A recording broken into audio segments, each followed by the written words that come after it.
That's it. Will that work? Okay. So I remember the first time I saw John at one of these meetings, and we talked about that first get-together here. And John was trying to decide where he was going to go as far as a professional, what group he would cast his primary interest with. We are fortunate to have had the Society for Economic Botany be the beneficiary of his decision of where he would cast his lot. Our paths crossed in various ways through the years, but more recently, I had the pleasure to get John on the board of the Catesby Memorial Trust in South Carolina. And he led it during a somewhat difficult time, and that has been a very successful enterprise, bringing the Catesby ethic and natural history to the schools in South Carolina and further abroad than that. Now, we all have our passion. Mine is chili peppers. John's happens to be trees of all kinds, but he particularly likes the baobab tree. So when I had been, when I was in Madagascar, and looking at all these different species of baobab, I couldn't help but start thinking about John and what he did. So tonight he's going to tell us something about his love affair with trees. And John, I invite you up to the podium here.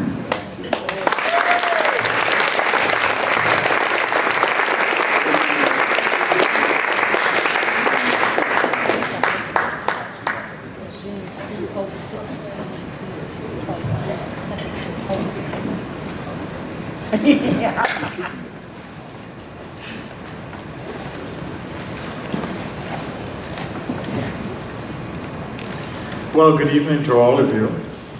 I'm sure you know it's a great honor and great pleasure and a great privilege to be here tonight, and I thank you for that distinction of being this year's Distinguished Economic Botanist. It's not something you aim for in life, but it's certainly something that you welcome when it comes from friends and good colleagues. It's hard is right. I chose Economic Botany. I've never regretted it. It's been one of the best decisions I've made in my professional career, and I thank all of you for that. I'm going to talk to you this evening about Jamaica, but I thought I would, because I have a lot I'd like to say, I'm going to do the first maybe 10 minutes of read a little bit, and then I'm going to share some slides with you along the way.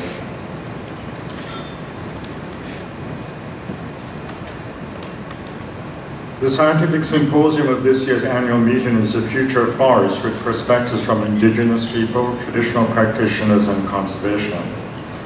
Next year's annual meeting will be in Jamaica. In light of these two considerations, I decided to present a few highlights of my journey into the world of Caribbean ethnobotany, from the perspective of what is identified in Jamaica as food forests. That's a term for ethno-agroforestry, used by the Statistics Department in the Department of Agriculture.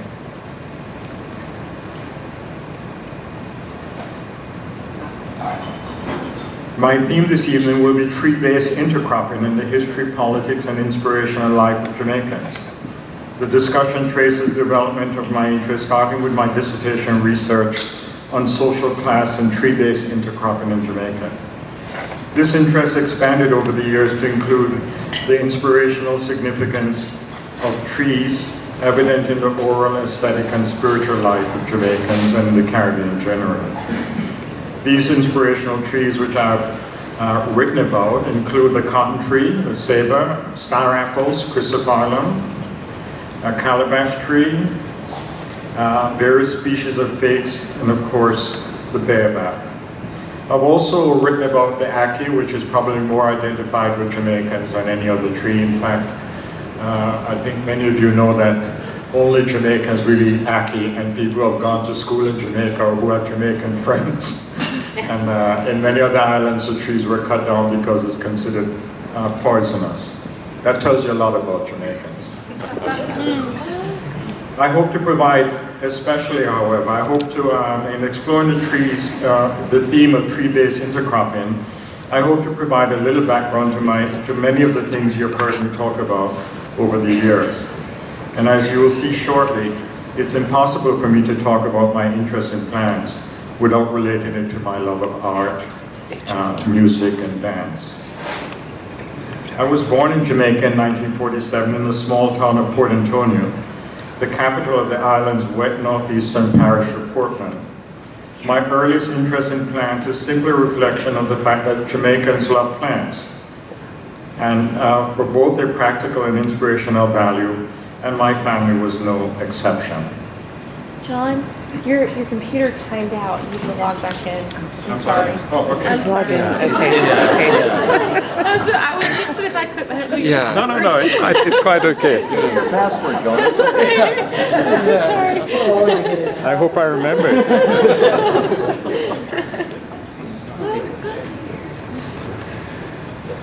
Here we go. Okay. Touch it. Yes. Well, this is Jamaica. The island is about 156 miles long and about 54 miles wide at the widest point. You can see it's extremely mountainous. I was born in this area here in Port Antonio. This is the largest river called the Rio Grande. This is the coffee country here, this area. Much of the sugar and the plantations were around the coastal area. This was not a great plantation area. But this is the parish of Portland that I'm going to be talking to you about, and this is the parish in which I did my dissertation. This is the Jonker Mountains, which is really part of the Blue Mountains, which is the highest part of the mountainous chain that runs on the spine of the island. And this is the headwaters of the largest river called the Rio Grande. This is the area of what are called the Windward Maroons. These are African Jamaicans who escaped into the interior and fought that long struggle against plantation slavery. And many rivers come cascading down. Could we turn off some of these lights? Is it possible?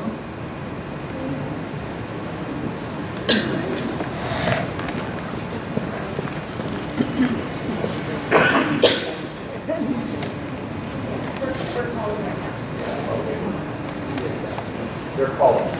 Okay.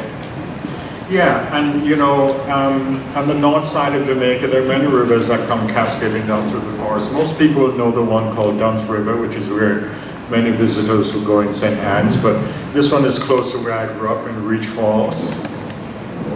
And this is Boston Bay, the famous source of jerk. I hope you're enticed enough to come to the meetings in Jamaica next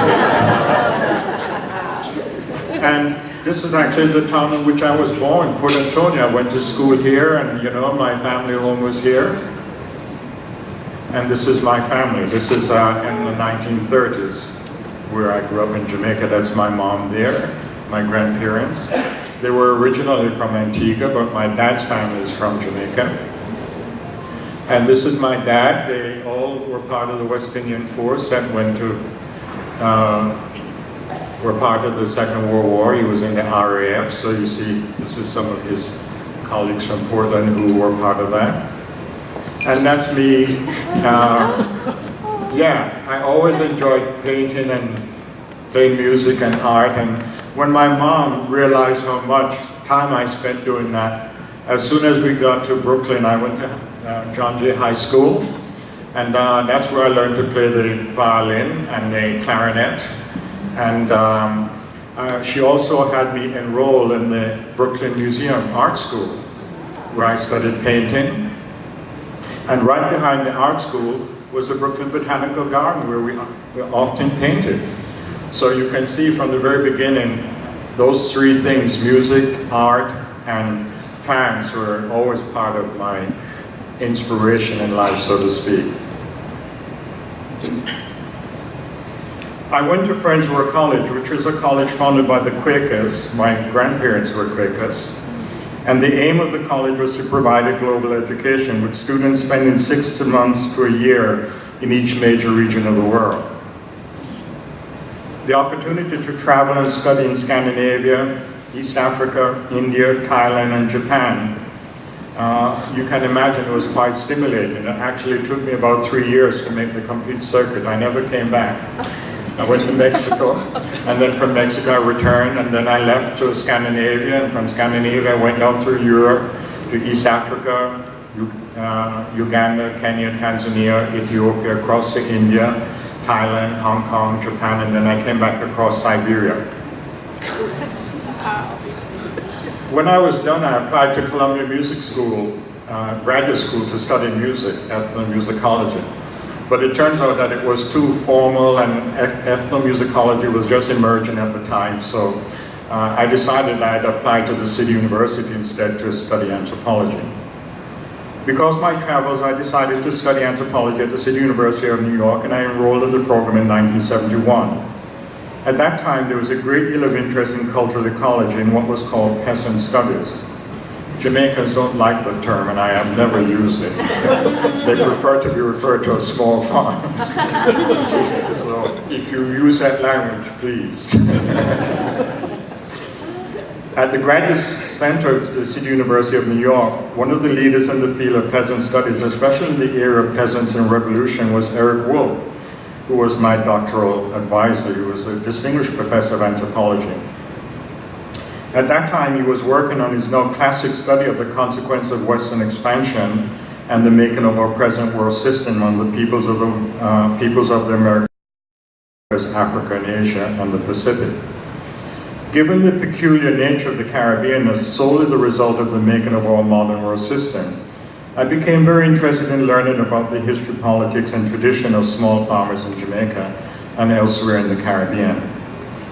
Of the history and the political orientation of the Caribbean, of the history and the political orientation of the Caribbean, small farmers, Marshall wrote the following, and I quote, "In the main, the development of small farmers in the Caribbean has been characterized by economic activity, persistent efforts both on an individual and cooperative basis to secure an independent existence through cultivation of the soil outside of the dominant plantation system and sugar economy. The development of my interest in Jamaican ethnobotany started in the 70s with my dissertation research on social class and intercropping." Now, the politics of intercropping, I'm sure you all know, is not the normal approach. We talk a lot about the agronomy of growing crops and, other aspects, but we don't often talk about the political significance of it. To fully understand the importance of trees in the landscape of Jamaica, we have to consider them in the context of intercropping. This is a traditional practice of many Jamaican farmers. Growing trees is an essential part of a fully developed system of intercropping, and the ultimate result of trees intercropped with other food crops is the creation of what the Jamaican Agricultural Centers identified as food forests. This is Friendsworth College that I went to, founded by the Quakers. The idea, every 6 to 9 people would begin in their own region, so every center would become an international center.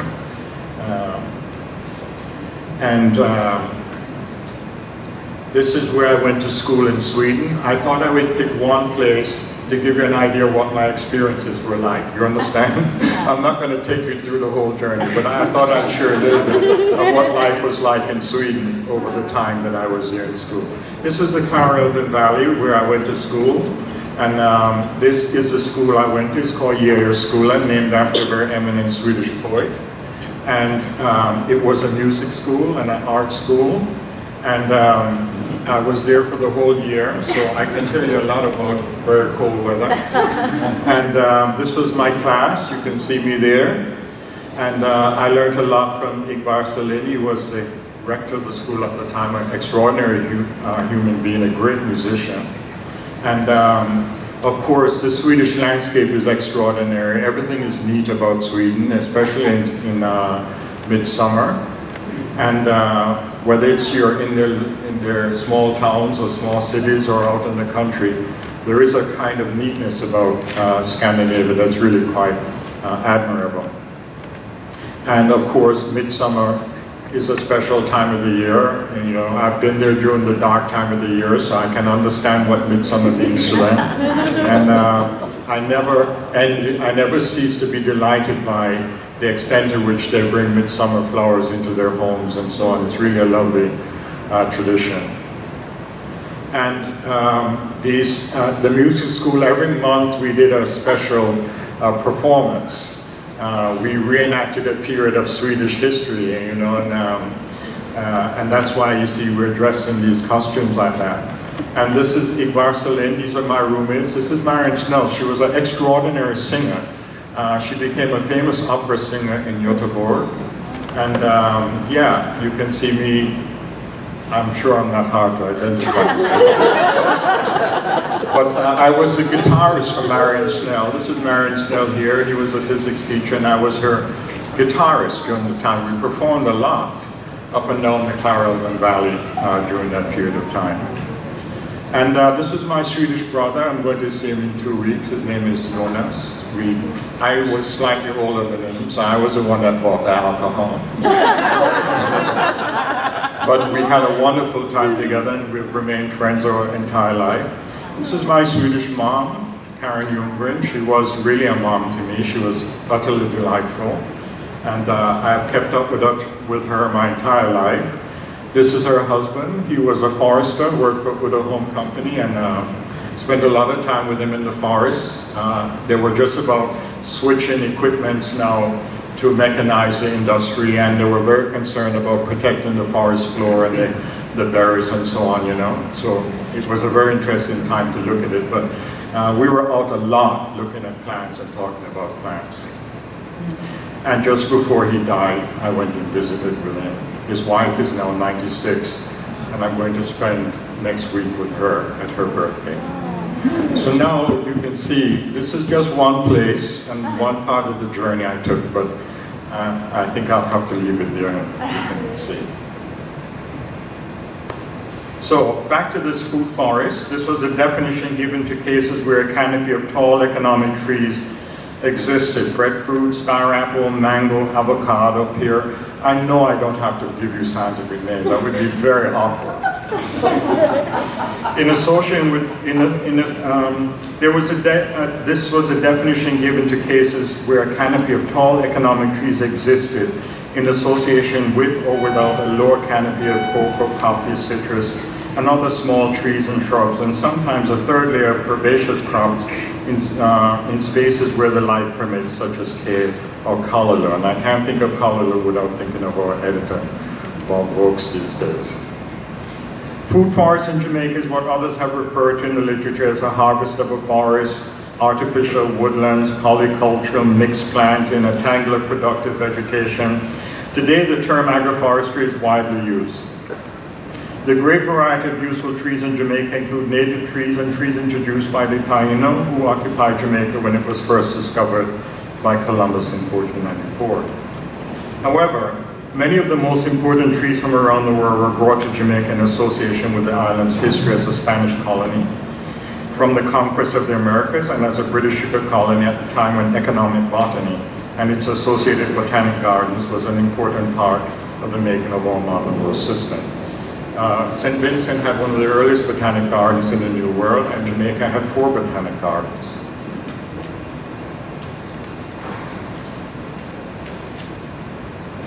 The attitude of Jamaican small farmers towards the cultivation of trees in contrast to herbs, vines, and shrubs is directly related to property relations embodied in different forms of control over land. It's well known that tenant cultivators generally do not plant or save trees in Jamaica for fear they will not be able to reap the benefits. This is a significant fact since the decision not to grow trees eliminates many useful plants from cultivation, irrespective of their actual domestic or commercial value.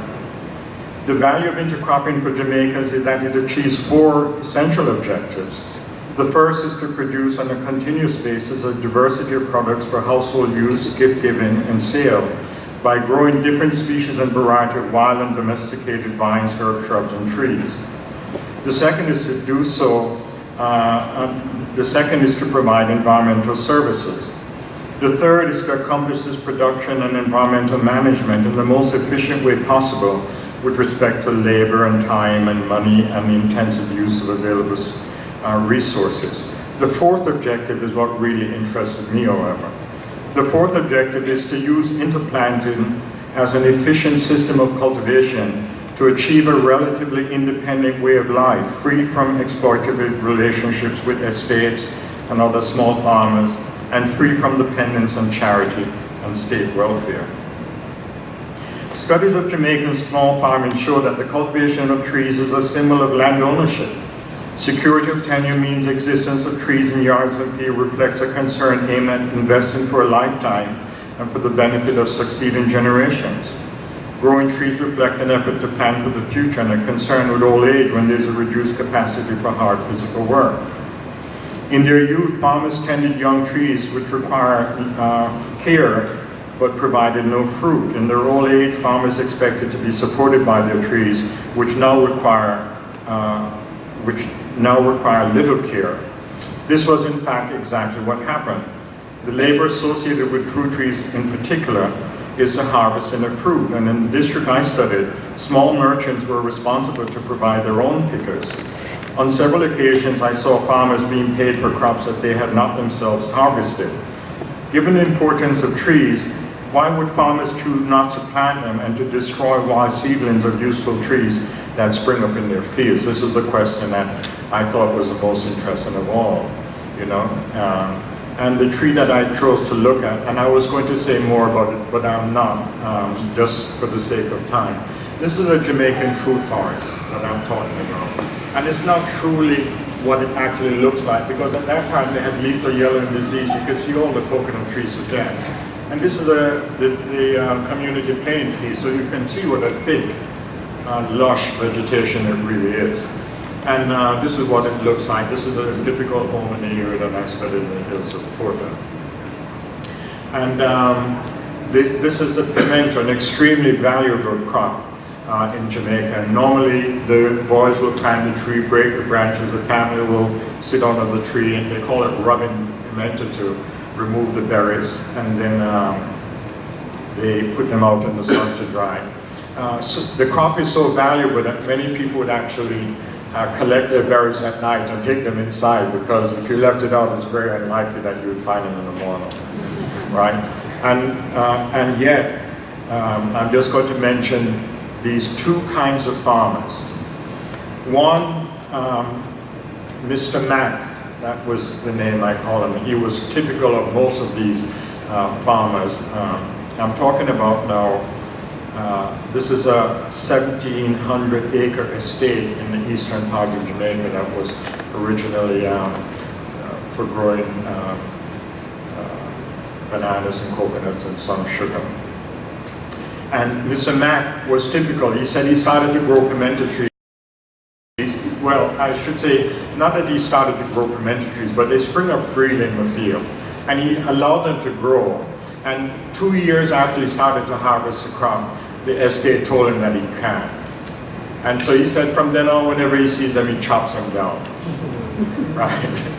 And then the other person, his name was Mr. Benny, and when I first went to start my dissertational research, everyone in the district said I should talk to Mr. Benny because he's a real farmer. And I did, and he was a delight. And his attitude was, he was a farmer and he was going to grow things because that's what farmers do. And if it came down to a fight, he was prepared for a fight. And I thought that was really great. So today I'm going to read, I'm explaining it to you before I read it because you might have a little trouble understanding the language. But since you're going to Jamaica, you should know what you're in for. And when I do this, it means the parenthetical remarks are his, you understand? He never talks in the straight. He's talking to you and then he's telling you what he's doing at the same time. So Mr. Benny, I'm interviewing him in this field and I'm asking him now about these pimento seedlings. And I said to him, how do you deal with the estate when they threaten you because you have pimento trees and you're collecting the harvest? So he says, for years, enough years, them a trouble me. Enough years, all the property are run just with me to come Brooklyn. But me got better brain more than them. Me there have my mule loaded with pimento. Me 2 hamper black with pimento. Buckley the ranger man, boy it's hard to see, I'm sorry. It's a little... Buckley the ranger man, him come, Mr. Benny, you reap pimento. He say, yes, me reap pimento. Me a dangerous man, you know, me a dangerous worker. Yes, me reap pimento. And him say, him a go run, and him a look. And that was one day. About 3 or 4 days after that, him come again, him see me with the hamper full of pimento. Him say, but Mr. Benny, you reap pimento? Him say, and then go, hear the joke me I got tell him now, me I go lie now. He's talking to me, so this is a lie I'm going to tell him now.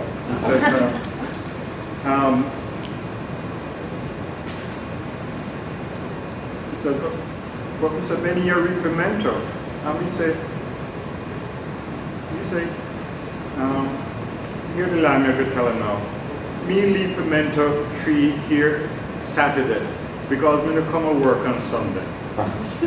But when me come Monday morning, we see all the pimento them broke. And me believe us somebody come and broke the pimento, not me. But allow me to tell. And then he says, now you know pimento carries strong smell. So his donkey is full of pimento and he can't hide it. So he said, you know pimento carries strong smell. At that time now the two hampers loaded pimento and then black with pimento and covered with plastic.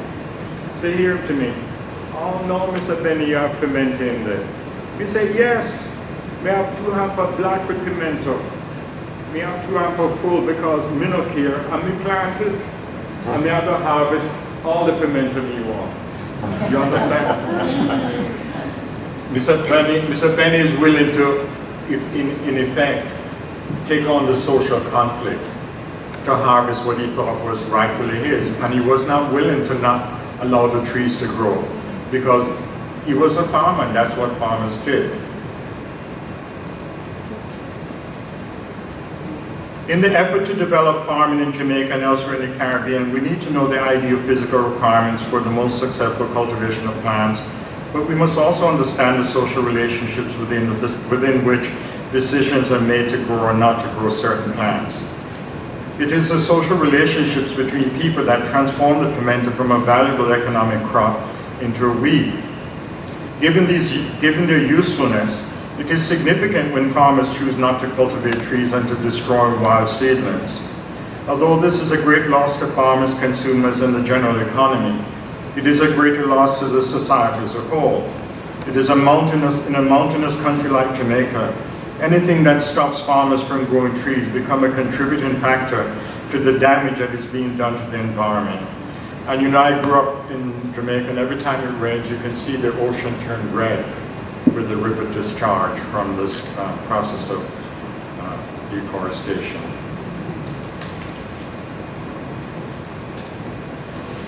In doing field work for my dissertation, I became aware that the way in which farmers practice intercropping was partly related to the inspirational significance they attributed to plants, especially trees. This is a poorly treated area of ethnobotanical research.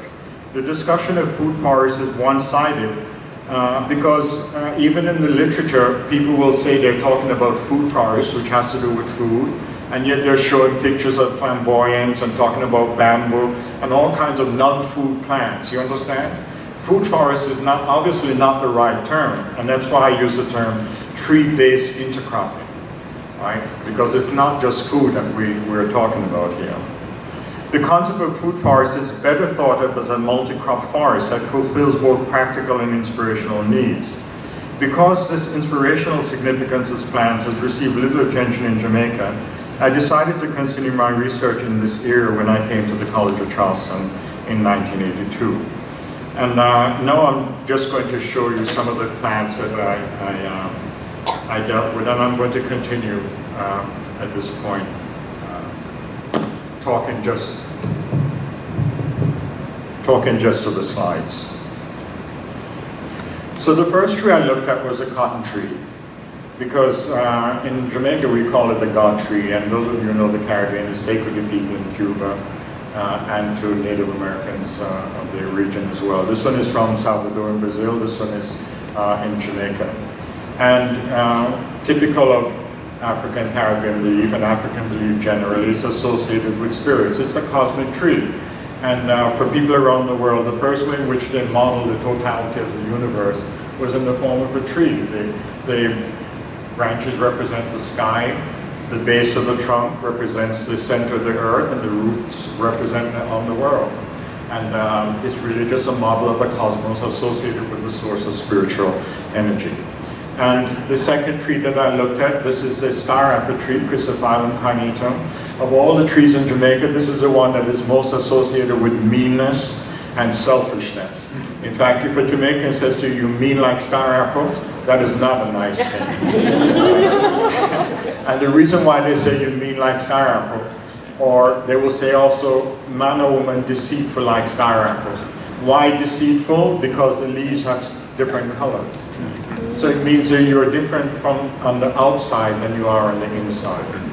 You're not true to self. And so they say you're mean like star, you're deceitful like star apple. Where does the meanness come from? The star apple tree is a very dangerous, difficult tree to climb. The branches are slender and they break easily, and the fruits are hard to pick. This is the fruit here, quite delicious. And the meanness comes from the fact that it will stay on the tree until it turns dry and hard, and it will not fall from the tree ever. So if you're mean like star apple, you're in very serious shape. And then again, you can see at the time I was doing my field work that the coconut trees are missing from the composition. If this was a lethal yellow disease. This is a Otaheite apple tree that was brought with Captain Bligh. We call it tiki apple.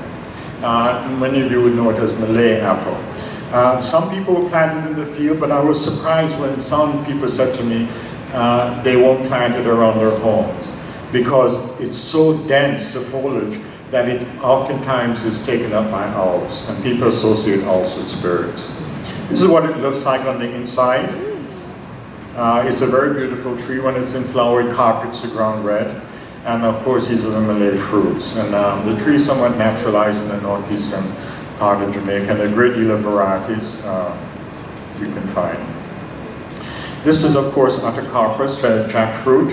And this one is considered also problematic because it carries a very strong smell, those of you who know the fruit. And they say if you take it in the truck that takes people to market in the town, that you'll have car accidents. And the fishermen refuse to put it in their fish pots for fish food because they say it will cause their boat to capsize or people to drown and so on. So it's full of all kinds of ideas, and I've never quite figured out why, other than I know that spirits are often associated with strong smelling things in Jamaica. Those of you who know the Queen of the Night, Roomsfelsia, for example, they say you shouldn't plant it next to your house. It was one day reading an Economic Botany text that said you shouldn't plant it close to your house because it's sickeningly sweet. I don't know if you're familiar with this tree, but very, very sweet, very powerful fragrance. And of course, calabash. I think because in the past, people buried their relatives in their home, around their home environments. And the calabash is a very distinct tree, very tough, very long-lived, and so they use it as a grave marker. But, and of course, for other things, balers, musical instruments, I'm sure. I'm not trying to tell you everything, you understand? Just to give you a quick, and of course, the plant that interested me a lot about Jamaica is the bamboo, because you can't drive anywhere in this mountainous island without realizing that your safety depends on this bamboo guardrail. You're not supposed to bump into it.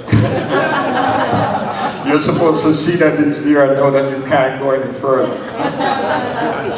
But everywhere you go in Jamaica, you'll see these temporary, and sometimes not temporary, because as far as I remember, it's always been the case. And this is entering into Port Antonio, where I was born. And, you know, they make rude benches out of it and all kinds of craft items. But, of course, if you live in an island where trees are important, well, I'll come back to this in a moment. The Rio Grande River, you remember I showed you early on? This is the river where rafting down the Rio Grande really developed into a high art in Jamaica. So I hope when you come, some of you might have a chance to take a raft and ride down the river, and everyone these bamboo rafts. But I always thought one of the most important uses of bamboo is to pick fruits. Because if you never had to pick a lot of fruits, you don't know what it's like to have a beautiful picker. And bamboo is an ideal picker. And not only is it an ideal picker, but many of these fruits are useless if you can't harvest them. As much as I love breadfruit, people in Jamaica often would say it's a nasty fruit, because it will stay on the tree and then it gets ripe, and then when it falls, it's like a bag full of syrup or something, you know. Everywhere it turns sticky and flies, and yeah, very messy tree. So I used to think when I was growing up, when the family gave away breadfruits and told people to come and pick breadfruits because we had a tree in our garden, that it was just because they were very loving people, but they were just trying to keep the yard clean. You know? And we mostly eat it roasted, as you see here. This is the school where I taught when I did field research. I did 2 years of field work because, you know, for me, getting to know the school, it's anthropology, that's my degree, and knowing the people was really what my purpose was here. And it's always important to decide how you're going to relate to the community you're in. So my relationship was as a music teacher and as a geography teacher. So I was out with the boys on the beach, you know, doing service of the coastline and the like, picking up Russian debris on the beach from ships going to Cuba. Cuba is 90 miles off the coast of Jamaica. And this was a school, a Happy Grove School, was founded by the Quakers in the 19th century. And here, one of the classes I taught. And this is Louise Bennett. She's probably the most celebrated woman in Jamaica. And I mean that sincerely. She's an extraordinary person. Every Jamaican, if you don't know her, you are not entitled to say you're a Jamaican, whether you live in Ireland or I don't care where you're born. Because she's the one that redeemed the language in Jamaica. When she started to write poetry in Jamaica, the elite said that this is not poetry. You can't write poetry in patois. You have to write poetry in real English. And I'm sure you all understand what I'm talking about, right? And today she's the most celebrated poet. Most school children will know her poem. She was at the Central Jamaican Theatre for many years. Those of us who grew up there heard her on the radio, and you know. So I can't tell you enough, and it's not surprising that at this stage, or you know, years afterwards, this is how people think of her. Louise Bennett, the soul of Jamaica. And so one night, Miss Lou and her husband and I, we went up. These are the kinds of things she would do. We went up way up into the hills of Portland to observe a dance, and it's astonishing that people came out of the darkness to see her everywhere we went. That's how much she's loved by people in Jamaica. And of course, everything starts with white rum, right? We're all relatives of J. Ray Nephew. That's a rum company in Jamaica, J. Ray Nephew. So if you're a Jamaican, you're part of that family. And of course, people came also to see the dance. And these are traditional dances that people, and all over the island, they have different traditional dances. Not for the public, this is just for themselves. And the reason why we went is because we studied these dances and, you know, learned about them. And then we taught them to the children. So these are the children who learned the dances after. And I thought I'd show you some quick slides of what it looked like. Because the year I did my dissertation, Jamaica participated in the Caribbean Festival of Arts. And our school entered, and we actually won a place and performed at the Caribbean Festival of Arts. So here you can see the dance. Here's my little drumming group here. And this was my school. And this was another dance group from my school. And this is actually the school I went to, Kitchfield High School. And yeah.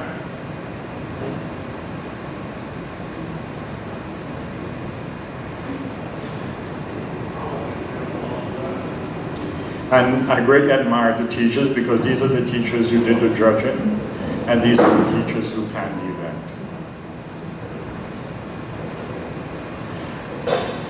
Now, moving on to fig trees. I think many of you know I've had a long-standing interest in fig trees as well.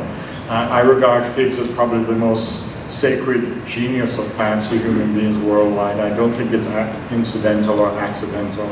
but I'm not going to try and explain it to you tonight. I think it's just because they're such spectacular trees.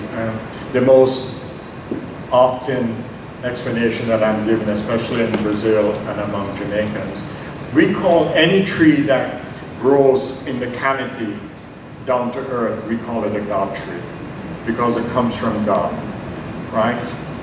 So we also call the cotton tree a God tree because it grows so tall, it grows from the earth up to the heavens. But these figs especially are historically referred to as a God tree in Jamaica for that reason. Many of you were in the meeting in Thailand, and this is actually in Thailand where they put their little, they have these spirit houses that they put in the front of their homes. But true to people who have this belief, and I despise the word animist because it's really a lazy and inappropriate way of describing the world's religion. You're either Buddhist, Christian, Jewish, Muslim, and then 99% of the rest of the world's people are all animists. That doesn't make any sense to me. I hope you know what I'm talking about, right? So I'm simply saying that because in the Thai religious tradition, you don't dispose of these things casually. They have importance, and so they place them at the foot of a fig tree. And of course, the Buddha was enlightened on the fig, so it's a sacred tree to the Buddha. This is in Ayutthaya. I call it my Rasta Buddha, because they don't know how they had got lodged in this, the roots of this fig tree. If you go to Ayutthaya, you'll see that many of the statues have their heads lopped off, so it's possible that this one just ended up in this position and was preserved. But yeah, it's very famous in Thailand. These are the people of Candomblé in Brazil, and their religious tradition centers around figs.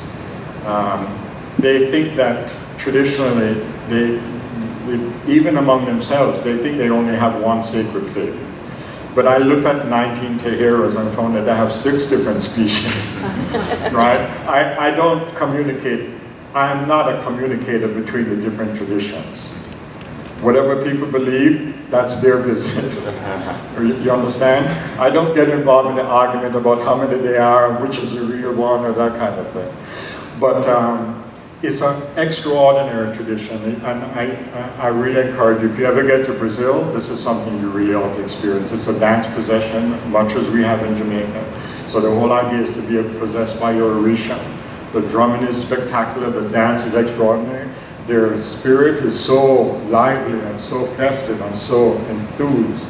It's really a wonderful experience to be among them. And you can see from the dress, they're people of great dignity as well. This is the Orisha Iroku. You can see the indication of a sacred tree with a, well, remember what the name is? I forgot the word they use for ocha, the word they use for the thing they tie around the base of the tree to indicate its sacred status. But Iroku is the Orisha of the trees, and he's the one that guards the entryway into the cosmic tree, so to speak.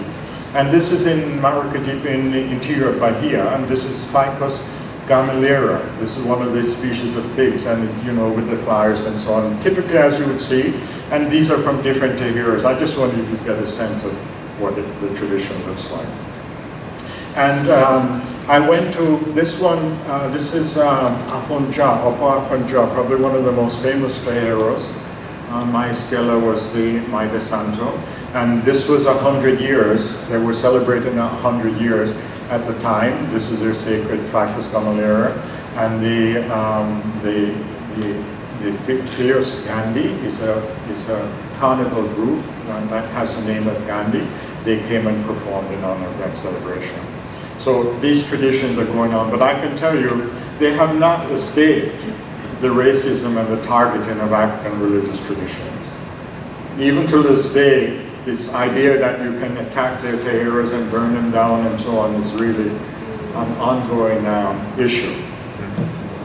But I'm always amazed when nature throws surprises at us, because I'm walking along the street and I'm looking at figs where they're growing and the light, and I come across these walls, and they really represent the cosmic scene so perfectly. I couldn't escape taking a picture. So here you have the sky above, the earth below, and the cosmic tree growing. But these are not artificially constructed. These just happen to be trees growing on the wall. So I hope you have a good imagination. But you need a good imagination to understand this one, because this is the main post office in Salvador. These are all their rishas here. And eshu is the risha of communication. And the color of eshu is red and black, just like the seeds of the Apis precatorius or mosia. These seeds are oftentimes used to make the necklaces and so on. They're sacred and markers of their risha. But they didn't know what to do with eshu because he likes smoking and drinking and sex and the like. So he doesn't fit in the normal, you know, what we call syncretism. It's easy to syncretize the good orishas who you know, fit the biblical characters and the like. So they made him into the devil. So can you imagine going to the main post office in a city and a giant statue of the devil with his horn and his crown, who is in charge of communications? See, that is the eccentric and extraordinary nature of the world. And this is the island of Barbados. Many of you have heard of Barbados, and I wonder how many of you realize it's called Barbados because it's named after a fig. It was Barbados, the bearded ones. The second name came from the Portuguese. This is their sacred, I wouldn't say sacred because Barbadians are very conservative. They're very Christian, very nice, very polite, etc. Jamaicans are still very backwards in that respect. Very, you know, yeah, not very civilized is what I can put it. And here you can see this is their bearded fig. This is the island of Barbados. It's very small. It's about 30 miles long and about 14 miles wide or something like that. It only has one city, in the city of Bridgetown. And this fig actually grows in the garden of Banashee. She was a famous Caribbean plants person, and her garden has been preserved by the National Trust in Barbados. And here you can see the bearded fig in front of the Barbados Museum. And I'm showing you this for a reason. And this is actually the native fig of Barbados, is Ficus citrifolia. And here you can see the fig in their coat of arms. And of course, they use it for bonsai and things as well. And some people in Barbados say, oh, the fig is disappearing because they're cutting down all of it. But actually, I find that they grow everywhere, especially when you make these cuts through the hills and the like. They grow all along the rim of these cuts and so on. So I think people say it because they just don't like the idea that so many trees are being cut down. You understand? So, this is the native fig. And this is it here growing right in the middle of Bridgetown, Barbados, and you know, it's actually colonized buildings. This was a red light district of Bridgetown. And there was this old little building there that the tree had colonized. And I said to some of my Barbadian family and colleagues, I said, you should leave that tree there. It's on your coat of arms. A whole shitload of people are coming to see the island, and you're chopping on the one tree that they have a chance to look at. Would you believe they chopped it down? Yeah. Of course, this is Ficus microcarpa, which has been in Barbados and in Latin America and all over the world. It's the only fig that I know that has naturalized itself in the Hawaiian Islands and in Jamaica and in Salvador. The people in Kendugly, even though it grows naturally, they've never adopted it. But here you can see it. They plant it at entryways, and they're a beautiful example of Ficus microcarpa. But downtown in Bridgetown, you can see growing in buildings here, colonizing buildings. And this is what they call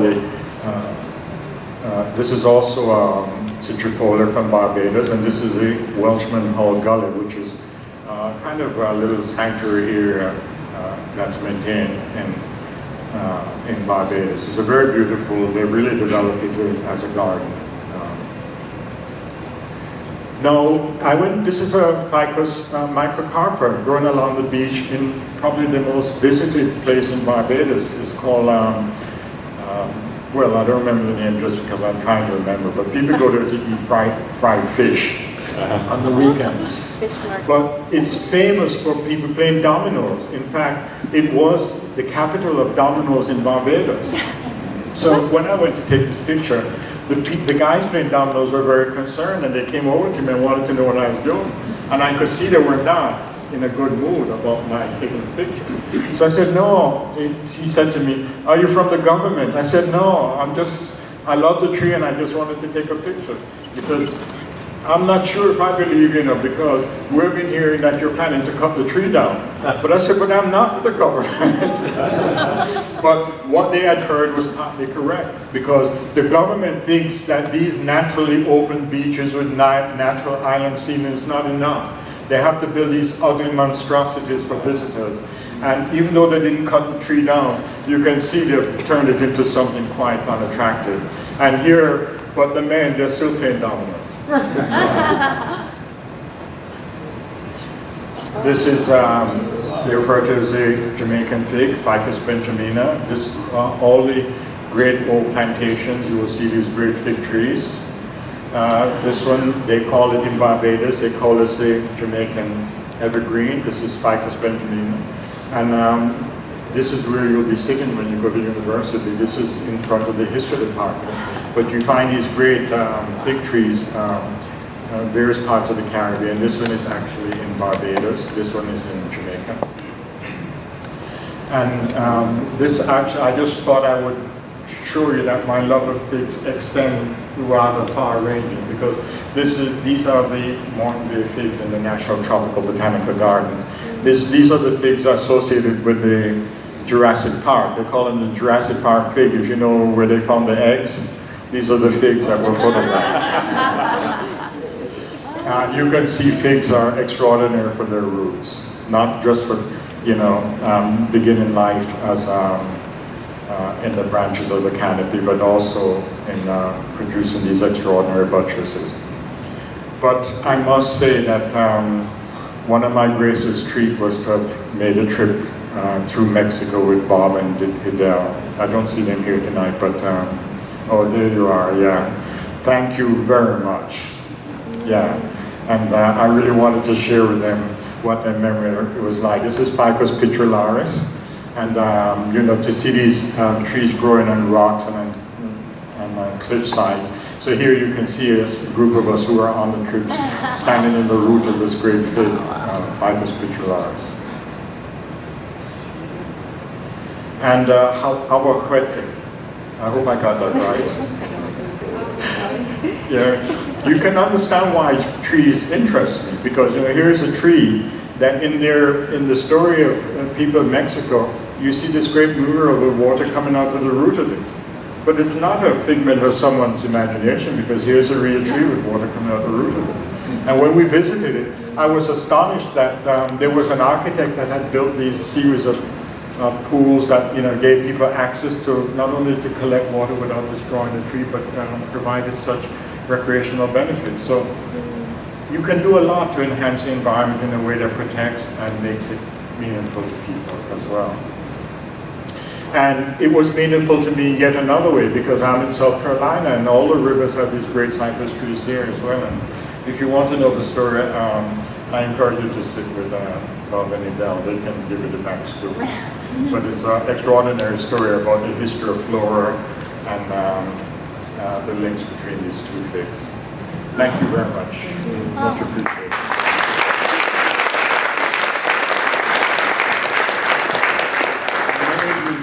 I also have an interest in baobabs. Am I time? Oh, okay. I have an interest in baobabs, and I've actually just published a book just finished a book which is being edited. It's actually called The Hasta and the Baobab as Humanity's Tree of Life. Because I really think that there is no other tree that is as striking and as useful as this tree. And this clearly would have been the tree that would have been important in our evolutionary history. When you think about it, human beings have been around between 5 and 7 million years. That's a diversion point between us and chimps. And the origins of agriculture is just 10,000 years ago, right? And yet, this tree, we find it widespread throughout, and many people believe it's widespread distribution throughout Africa is really a function of human interest in it. Of course, not common in the wetter parts of Africa or beyond a certain latitude. This is Sudan here, this is Limpopo, and this is central Kalahari, you don't find it. So the San people make use of it or tend to be in the northern Kalahari and so on. And of course, we've had some excellent talks at this meeting related to it. These are in Senegal. And these are the ones that are actually cultivated for the leaves. Now, I actually have been mapping these trees from Florida all the way down to Brazil. I wasn't in any hurry, and I wasn't feeling any pain, so I didn't have any reason to stop. And so I have enjoyed working in Brazil, starting in Bahia, but I've actually worked up and down, and I'm not going to show you all the trees, but what I find is that people absolutely love the tree wherever it grows, and they're very protective of it. And it's a cross-cultural barriers. So here, for example, this is in the interior of Pernambuco, and they have their own little ceremonial activities associated with it. This one is in Rio Grande do Norte. Now, the biggest baobabs are in Brazil and in Barbados, and there's a reason for that. The tree came with sugar and with African people in association with sugar. And so the oldest trees track the development of sugar. The biggest ones occur in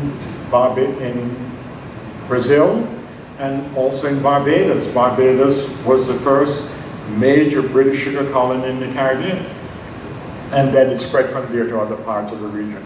This one grows along the banks of the Capibaribe River in Pernambuco, and they always are inviting me down to talk to school children and take them out walking to introduce them to their baobab. They actually have a baobab day,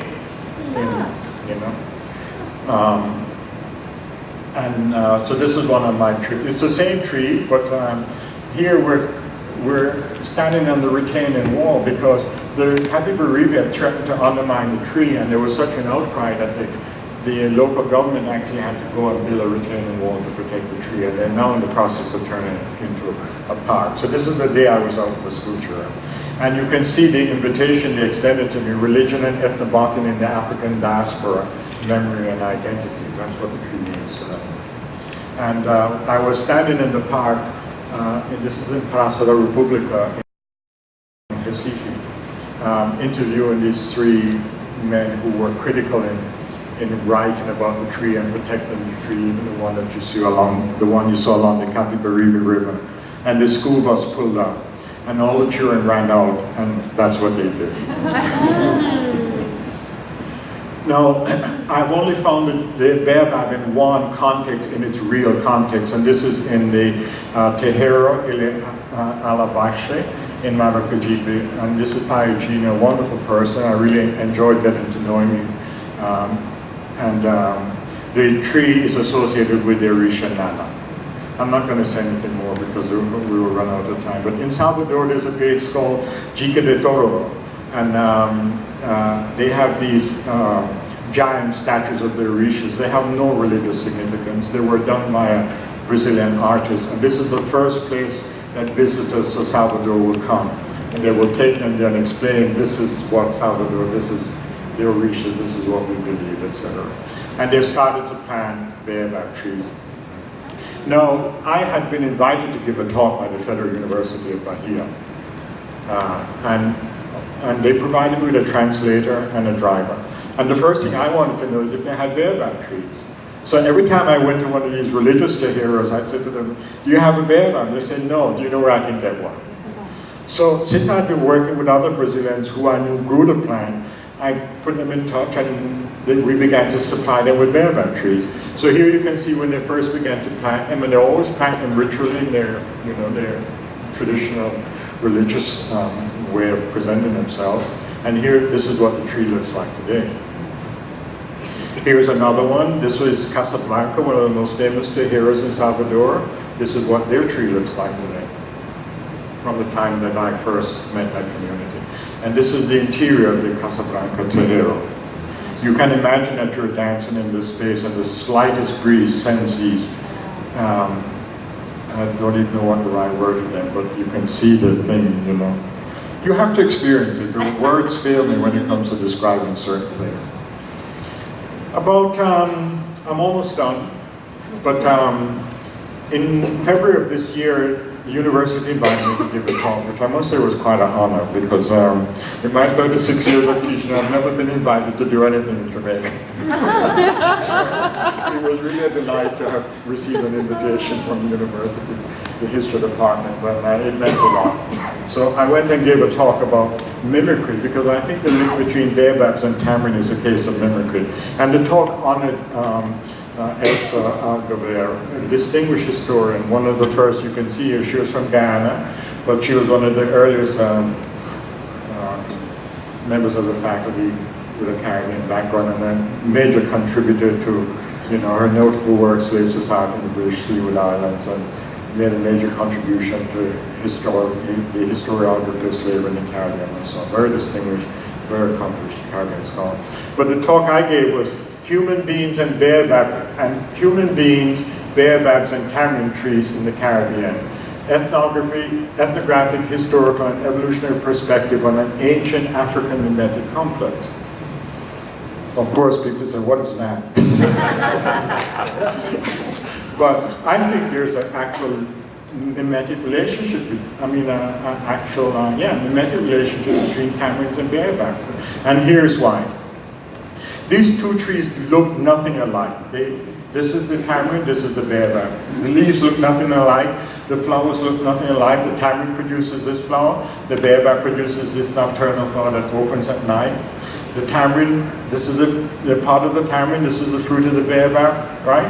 This is the pulp of the baobab and the seeds. This is the pulp and the seeds of the tamarind. They look nothing alike. And yet, throughout India, they call the baobab a kind of tamarind. Khorassani tamarind, Borak tamarind. And across the Caribbean, in different islands, they call the baobab a kind of tamarind, right? And what they're actually identifying is the taste of the fruit. Now, normally I would have walked you through the history of the introduction of the tree, because I know genetic studies where we can pinpoint where they came from in Africa, how long they've been in India, and so on. But the scholars in India, especially around the Deccan Plateau, this area here where you would have had this trade with the Swahili coast, These here, some of them are associated with the movement of the Indian Ocean trade and so on. But it's astonishing that across India, they call the baobab a kind of tamarind. And the idea that it's accident or confusion, which is how they refer to it in the literature, never made sense to me. Because in the Caribbean, we do the same thing. We call here, this is in Barbados, this is the real tamarind, this is their baobab tree, one of the oldest, the most magnificent baobabs in the Caribbean. Barbados was the first place where sugar developed after the Dutch were defeated in Pernambuco. They took the knowledge of sugar to Barbados, and Barbados, I think, was settled around 1627, sometime around there. And by the 1660s, sugar essentially crowds out the tobacco growers, and they're the ones that go and settle Charleston, South Carolina. So if you go to South Carolina today, there is an exhibit talking about what they call the Charleston-Barbados connection. And from then on, Barbados became a sugar colony outright. But they call it flower tamarind, F-L-O-U-R. So the newspaper wanted to talk to me about my research. I said, I'm happy. Now, when they did the interview, I said to the reporter, now remember, it's called flower tamarind, F-L-O-U-R. Would you believe that when they published the article, they published it F-L-O-W-E-R? And so I contacted the guy who wrote the article. He said he didn't do it, the editor did it because it didn't make sense to him, right? And the only reason it's called flower tamarind is because it's a dry pulpy fruit that's like flour. And that's where the name comes from. Every island has a different qualifier, but we all identify the baobab as a tamarind, right? And of course, the tree means a lot to them. I don't need to go into it. They have plays and it's various kinds of activities, and it's on their national stamp and so on.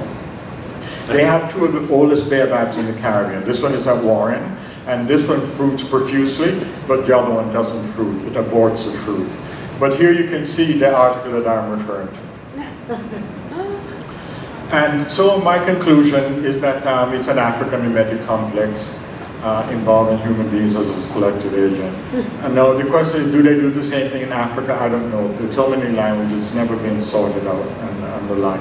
But I can say this, that in Africa, both trees are used in exactly the same way. And they're used in the same way in India and the same way in the Caribbean. This is a tree in Jamaica. This was the oldest tree in Jamaica, in a school called Alpha, a very famous school. It was Alpha Girl, Alpha Boys section of the school. And when I first went there, I was really impressed with how magnificent it was. This is a night watchman. And this is where the young students would study in the evening. And some branches fell one day and they thought the tree was dying and it was going to injure the students, so they cut it down. Now, when I went to give this talk at the university, I thought, if I'm going to talk about this, I better go and try and find out a little bit more, because, you know, it was not a nice story to have to relate. So I went back to the school to do a little bit more exploring. And what do you think I found? They planted a new one. This school has a tradition of baobab trees. They not only planted a new one, but they left the sign from the vice principal. The moving finger rise and having writ moves on. And it's the school's quiet zone. And as you can see, you know, it's where the students hang out. This is where their parents pick them up in the evening and so on. But this is the one at the girls' school, and this is the one at the center of social activity. If you go to the boys' school, you find that African landscape I'm talking about, because this is the tamarind and this is the baobab, right? And in this one, because it's not in a civilized area, it suffers all kinds of abuse, because it's traditional for Jamaican men when they cut grass and things, they don't want to lose their machete, so they oftentimes will just chop it in the tree. You understand? So you can see this one bears all the scar of being in the wild. This one is celebrated, right? But the landscape is African. This is the national fruit of Jamaica, and there's a riddle that says, my mother sent me to pick out a wife. If you're a woman, of course, you say, you know, my father sent me to pick out a husband. But tells me to pick the one that is smiling, because the one that is not smiling will kill me. And that is the rule for eating ackee. You understand? It's a good rule in life, generally. People who don't smile, you have to be very careful. That's why I love sunshine. I don't know anybody who is more appropriate in me than sunshine. Well, I achieved sunshine of my life, and you're my sunshine? That's my sunshine. This is the ackee fruit. Only Jamaicans will eat it because everybody else considers it deadly poisonous. But I think the reason why is because it has ripening colors before it's really ripe. And so if you judge it to be ripe by the color and you force it open, people in Jamaica say it's poisonous. And that's why we have the riddle, because it's only smiling when you can see the eyes. You understand? So my father sent me to pick a wife, but tells me to pick the one that's smiling, because the one that is not smiling will kill me. Remember that when you're in Jamaica. And of course, you can imagine I published an article in Economic Botany, if you'd like to know the details, because, you know, to us in Jamaica, the greatest enjoyment you can have in life is associated with ackee. If you're really having a nice time, you say, why, what a way in ackee. To be in your ackee is to be having the time of your life. You understand? And here you can see, you know, tourist trinkets.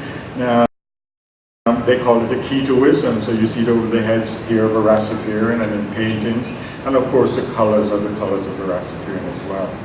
So you can see how intimately connected it is to the society and the culture. And of course the breadfruit and the ackee. And as I mentioned to you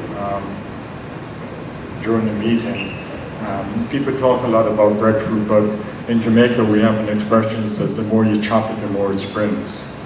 Right? The more you bruise the root of it, the more shoots it spread out. So yeah, if you think about slavery and the like, don't feel sorry for us, because it has made us very strong. I hope you understand what I'm saying. Okay. And this is a breadfruit collection, and you know, at this moment I really would like to honor Diane Rigoni, because Diane and I started in this society together. She's a wonderful person, a marvelous colleague, a great researcher, and this is her breadfruit collection at the Kahanu Garden of the National Tropical Botanical Garden, of which I'm on the board. So here is Diane talking to the board about breadfruit. But you know, if you love trees, your friends turn up everywhere, because in the middle of the garden of this breadfruit collection is a baobab tree. And there's not only a baobab, but can you imagine the shock that I experienced when I realized that I know where this tree comes from. It comes from Dr. Kondo in Japan. Dr. Kondo and his students have been studying Madagascar for many years, and in 1990 they had a what they call a garden expo in Osaka, and I went to it. And I saw these baobab trees in the Madagascar exhibit, so I asked them, where did they come from? And they said, Dr. Kondo. So I went and found Dr. Kondo, and when he found out I was interested in the tree, he couldn't have been nicer. He invited me to see his cactus garden and Himayuri Park in Okinawa, which I think he was also responsible. It's lined with Madagascan baobabs. And so, yeah, the connections are remarkable. I thank all of you for, those of you who were able to attend the meeting we had in Charleston on African ethnobotany. And especially you, Bob, thanks for making it possible for us to get that book out on African ethnobotany. I wouldn't have done it on my own. So I want you to know how appreciative that you had initiative and the determination to get it done. So thank you for that. And I thank all of you on the council who have had the pleasure of spending all these wonderful years. This is from our meeting in Madison. Yeah. No, you know I can't thank all of you personally, but you know, I hope those of you who I've mentioned will know that the sentiment extends to all of you. And yeah, this is, I took this at our reception not too long ago. Yeah. Ian, I'm not quite sure what I'd do if I didn't have someone to harangue about Hegelian philosophy, but I wanted to know how much I appreciate our philosophical digressions over the years. And Sarah is not with us anymore, but Sarah was definitely someone I think a lot about. She was a delightful colleague and friend. And David Theodoropoulos, David, really a good friend for many years in the Society of Economic Botany. Thanks for being here, David, I appreciate it. And yeah, all of you who have shared the journey, and yeah, as Dan would say, ciao. Thank you very much.